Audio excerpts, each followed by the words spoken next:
Управување со необележан и нерегистриран пловен објект, немање задолжителна опрема, управување за време на забрана за пловидба, превезување поголем број патници од дозволениот, управување под дејство на алкохол се најчестите прекршоци при акциските контроли на езерската полиција и капетанија на пристаништата, од каде најавија дека ваквите активности ќе продолжат се со цел поголема безбедност во водите на Охридското езеро. Сакам да апелирам до сите учесници на пловидба, на управачите на чамец во Охридското езеро и во Република Македонија да се придржуваат до мерките за безбедност на пловидба во себе, да ги поседуваат елеци,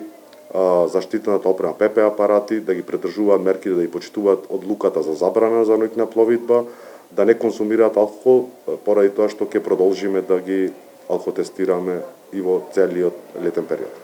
При последната контрола на 63 пловни објекти на Охридското езеро откриени биле 52 прекршоци и 9 лица кои управувале под дејство на алкохол, а неправилности се затекнати кај 9 лица кои издаваат педалинки. Надлежните апелираат до сите сопственици и управувачи на скутери и чамци да ги почитуваат правилата за пловидба. Исто така сакам да нагласам дека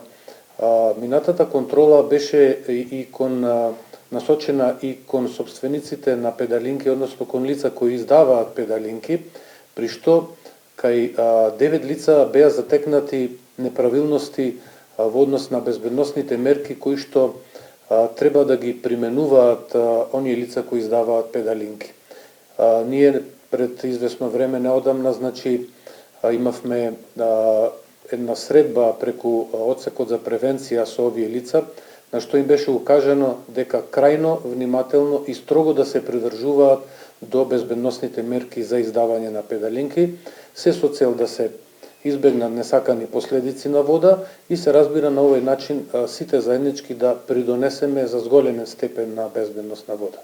Во 2025 година пак од 179 инспекцијски надзори кај 120 лица биле утврдени прекршоци. Инаку во регистарот на капетанија на пристаништата има 3532 пловни објекти. Нина Ритоновска, Сител телевизија.